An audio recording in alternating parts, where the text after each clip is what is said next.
Warnings.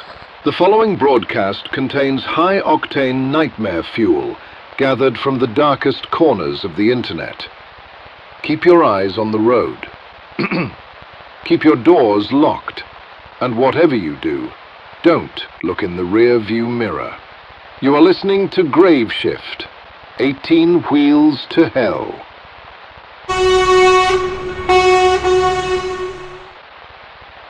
Welcome back to the Deep Dive. We usually spend our time here dissecting, business strategy or history or the latest tech trends. But today we're going off-road. Well, not off-road, technically. We are hitting the interstate. But we're looking at a side of the world that I think most of us completely ignore, even though we see it every single day on our commute. It is a world that it hides in plain sight. We're talking about long-haul trucking. It's the circulatory system of the economy, right? But the people driving those trucks, they live in a reality that is drastically different from the 9-to-5. It's a life defined by isolation, sleep deprivation, and a very specific, almost tribal kind of folklore. And that's what we've got on the docket today. We have a stack of notes centered around a really unsettling first-hand account from 2016.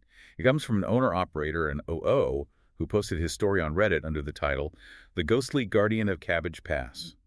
Now, I'll be honest, when I first saw a ghostly guardian, I thought, oh, that sounds nice, a friendly ghost. And having reviewed the source material, I assume you don't think that anymore? Absolutely not. This is, wow, it's terrifying.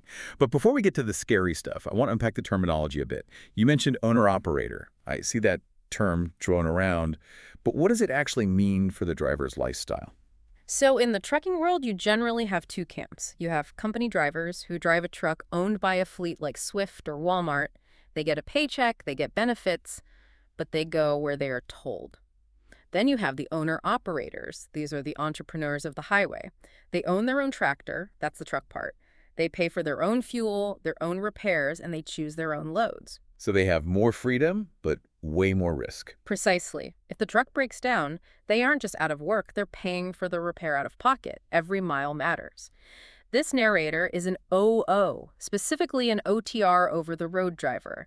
That means he lives in that truck for weeks at a time, crisscrossing the country. Okay, so let's get into the specifics of this run. The source material sets the scene. It's late fall, 2016. Our guy is hauling a load from Florida all the way up to Portland, Oregon. That is a massive haul. And he specifies what he's carrying. Beer. A classic load. But hauling liquids, that adds a layer of difficulty that people in passenger cars just don't understand. Is it that different from hauling, say, furniture or electronics? Weight is weight, right? Not at all. It comes down to physics. We call it liquid surge. Imagine you have a tank or a trailer full of beer bottles. When you hit the brakes, the truck slows down, but the liquid inside wants to keep moving. A split second after you brake, that wave of liquid slams into the front of the trailer.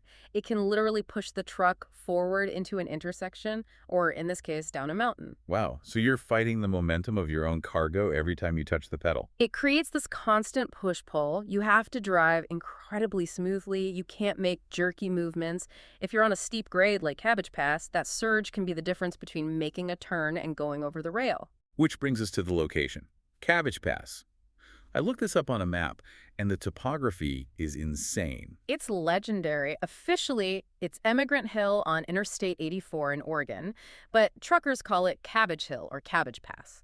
You're looking at a 6% grade, which doesn't sound like much to a car driver, but for an 80,000-pound truck, it's a cliff. It has double hairpin turns and massive drop-offs. And because of the elevation, the weather is its own beast. It can be raining at the bottom and a full-blown blizzard at the top. And that is exactly where our narrator finds himself. It's 2 a.m., pitch black. He's hauling a surging load of beer, and he's approaching this notorious pass. But let's back up just a few hours. I want to touch on the setup, because I think the contrast is so important. He mentioned stopping in Utah. Right. He stops at a place he can't name, but he remembers the logo, a Thunderbird, likely near a reservation. Yeah. This is the mundane part of the job. He mentions he's having an extremely late lunch. At 2 in the morning. That's the OTR life. Your biological clock isn't set to the sun, it's set to your delivery window. If you have to drive all night to make a slot in Portland, then yeah, 2 a.m. is lunchtime. But there's another detail here that's crucial for the story. He's not alone. His wife is with him. Yes. In the industry, we call this a writer. Many companies and OOs bring their spouses or even pets along. It combats that crushing isolation we talked about. So, picture the scene. It's the middle of the night. They are in a warm, brightly lit driver's lounge, eating a burger or whatever. It's domestic. It's safe. It feels like a little bubble of normalcy. Exactly. And then they walk out the door, climb into the cab, and leave that bubble. They head into the dark. And the atmosphere shifts almost immediately. They cross into Oregon, hit the pass, and the weather turns. It starts to snow. Now, snow on Cabbage Pass is arguably the most dangerous condition an American trucker can face. You lose traction on a winding downgrade. You are essentially driving a 40-ton sled. So the tension is already at an 11. He's focused. His wife is in the passenger seat, kind of drifting off to sleep. And that's when he sees it. Ahead of him, in the gloom, there's another truck. And here is where we get to see the mind of a professional driver at work. He doesn't immediately think ghost. He analyzes the traffic. He notes that the truck ahead is moving at a slug pace. He assumes the guy is heavy, just like him. It's the logical deduction. Gravity affects everyone. If that truck is fully loaded, it's going to be crawling up that grade. He gets closer and identifies the carrier. It's a Prime Inc. rig. Okay, stop there. Prime Inc. I see those trucks everywhere. They have the giant Prime on the side. Does the brand matter here? It matters immensely for the narrator's skepticism. In the trucking industry, every carrier has a stereotype. Prime Inc. is a massive, highly corporate fleet. They are obsessed with safety and fuel efficiency. So they aren't exactly known for speeding. The opposite. For a long time, their trucks were governed, meaning electronically limited, to roughly 58 or 60 miles per hour. They are notoriously slow. So when the narrator sees a Prime truck crawling up the hill, his brain says, yep, that checks out. Just a slow Prime truck. It's almost comforting in its predictability. He even notes the color, a purple and black tractor. Which is a real livery they use. This grounds the story in reality. It's not some generic phantom semi. It's a specific fleet, a specific model, a specific behavior. So he decides to pass. He's heavy, but he's got momentum, and nobody wants to be stuck behind a crawler on a hill. But he can't do it. He says, as close as I can get, I can't seem to pass him. It's that frustrating dream logic where you're running but not moving. The physics just aren't lining up. And then the truck vanishes. Gone. He goes around a few curves, and the purple and black truck is just, well, not there. Now, if I'm driving on a lonely mountain pass at 2 a.m. and a truck vanishes, I am pulling over and hyperventilating. But this guy, he just shrugs. That's the road callous. You see weird stuff. You see lights that aren't there. You see shadows. His brain forces a rational explanation. He thinks, okay, the guy probably hit a downhill stretch, the gravity took over, and he coasted away from me. He literally thinks, whatever. It's a survival mechanism. If you panicked at every shadow, you'd never deliver the load. He writes it off and keeps driving. So he gets over the pass, he reaches the bottom on the Oregon side, and there's a pilot truck stop. His wife wakes up and needs the restroom, so they pull in. And naturally, his curiosity kicks back in. He scans the parking lot. He's looking for the purple and black truck. Right. If that guy sped up and coasted down, he should be here. Maybe getting coffee, maybe checking his brakes. But the lot is empty of Prime trucks. That's the first chip in his armor. But he Yeah. ignores it, they go inside, and this is where the story shifts from a solo experience to a confirmed event. He's standing there and he hears a conversation nearby. He overhears a driver from Swift Transportation, another huge carrier, venting to anyone who will listen. And Swift drivers, they have a reputation too, right? They do. They're often the butt of the joke in the industry, seen as the rookies, the ones crashing into poles. But in this moment, the Swift driver is the victim. He is shaken up. What's he saying? He's complaining that a Prime driver, specifically a Prime driver on the pass, tried to run him off the road. Whoa. Okay, so the narrator saw a slug, a slow, harmless truck. But this Swift driver experienced aggression. Exactly. The entity is escalating. It's not just occupying space anymore, it's interacting. It's dangerous. So the narrator's listening to this, probably thinking, that's weird, I just saw a Prime truck, but he wasn't aggressive. Yeah. And that's when a third character enters the chat. The older driver. The sage. The keeper of the lore. This is a classic folklore archetype. The veteran driver who has seen it all. He steps into the conversation and drops a bomb. He starts talking about history. He recounts a specific event from 10 years prior. This would have been long before our narrator was even on the road. The older driver talks about a tragedy where a Prime driver went over the pass, near the top. Let me guess the details. Purple and black tractor. And the cause. Black ice. He hit a patch, lost steerage, went over the edge, and died. And the narrator is standing there holding his coffee, and you can just imagine the blood draining out of his face. He realizes, I just saw that truck. The pieces fit too perfectly. Purple and black prime, cabbage pass, moving slowly. It's the echo of the crash. But he still fights it. He says to the older driver, coincidence has to be. We cling to logic until the bitter end. But the older driver doesn't laugh. He doesn't say, yeah, probably. No. The narrator says the older driver looked at him and turned pale. That physical reaction turning pale is the validation. It signals to the narrator, you are not crazy, but you are in danger. The older driver asks him 2 questions. And this, to me, is the climax of the story. First, he asks, did you pass him? And the narrator says no.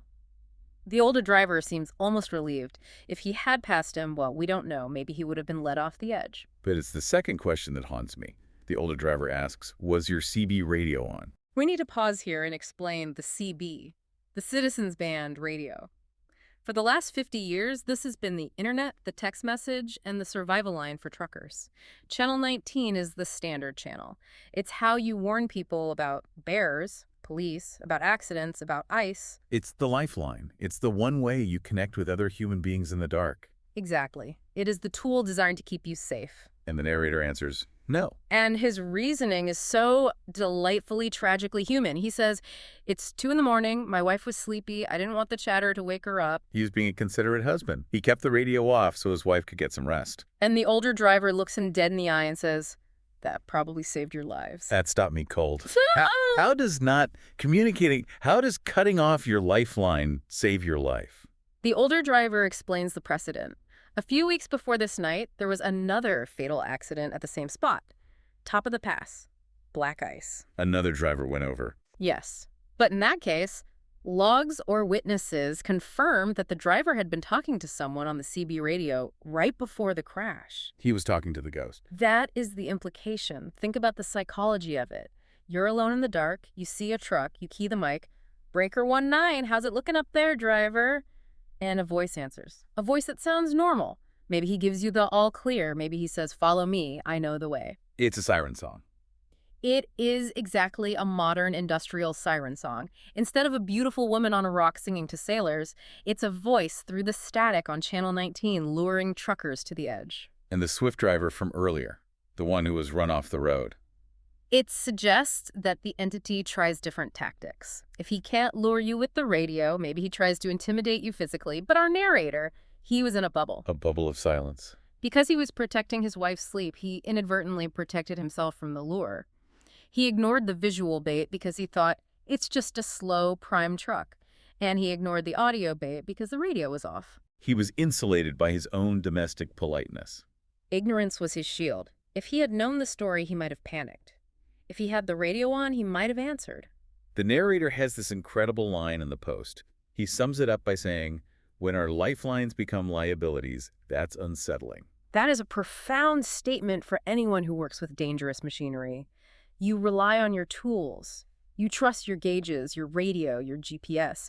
To be told that the tool is the trap, that inverts their entire worldview. It makes the cab feel very claustrophobic. So how did the narrator handle this? Did he hang up the keys? He didn't quit the industry, but he quit that route. He says, that was all the provocation I needed to never go over Cabbage Pass again. He just refused the load. As an owner-operator, that is his right. He can tell a broker, I'll haul to Portland, but I'm taking the long way, or I'm not taking that load at all. He admits that truckers are a hard group of people to spook. You have to be tough to do that job. But this broke him. He mentions he didn't sleep well for a few days after. I imagine not. It's the almost that keeps you awake. It's realizing that you didn't survive because you were skilled. You didn't survive because you reacted perfectly to the ice. You survived because you didn't want to be rude. You survived by accident. It forces you to rethink the title of the Reddit post, The Ghostly Guardian. It is deeply ironic, isn't it? A guardian is supposed to protect. This entity, this ghost trucker, he isn't guiding people to safety. He seems to be trapped in a loop of his own death, trying to pull others into the same skid. Unless, and hear me out, maybe the guardian isn't the ghost. Maybe the guardian is the older driver. That's a fascinating take. The older driver is the one ensuring the warning survives. He's the vector for the safety information. The folklore itself is the safety mechanism. It functions that way. It warns of a specific hazard black ice on Cabbage Pass and attaches a supernatural consequence to a specific behavior-distracted driving or talking on the radio when you should be hyper-focused. It's like a fable for the industrial age. Don't talk to strangers becomes don't talk to the static. Yeah. And it speaks to the unique loneliness of the job. We started this episode talking about isolation. Usually we think of technology as the cure for isolation. We text, we call, we radio. But this story suggests that sometimes isolation is the safer choice. We live in a world of hyperconnectivity. We are always on. But on Cabbage Pass, specifically at 2 a.m., the lesson seems to be stay in your lane. Keep your mouth shut. Keep your radio off. It's a digital detox for survival. You said something earlier about the weight of the stories. Yeah, that logistics moves the physical world, the beer, the steel, the electronics. But stories like this move the psychological world of the drivers. It gives a face or a grill to the dangers they face every day. It really makes you look at those passing trucks differently. Next time I'm on a highway at night and I see those amber marker lights, I'm going to wonder who is in there. Or who isn't. Don't do that to me. Just give them space. That's the practical takeaway. If you see a truck struggling on a hill, especially in bad weather, give them room. You don't know if they are fighting liquid surge, black ice, or something else entirely. And definitely give them space if they are purple and black and moving at a slug pace. And if your radio starts crackling with static, maybe just turn the volume down. Well, we've covered the physics of beer, the geography of Oregon, the sociology of the CB radio, and a truly terrifying ghost story. I think we've accomplished our mission for this deep dive. It's a reminder that the world is still full of mysteries, even on a paved interstate. So here's a final thought for you, the listener, to mull over as you go about your day. We rely on our devices to connect us. We send signals out into the void constantly, texts, calls, posts. We assume that connection is always good. But this story asks a fundamental, chilling question. When you send a signal out into the dark, are you sure you want to know who or what is listening on the other end? Sometimes silence is the only safety we have. Thanks for listening to this deep dive. Drive safe, keep your eyes on the road, and we'll catch you on the next one. Keep the shiny side up and the shadows in your rear view. You've survived another grave shift. Over and out.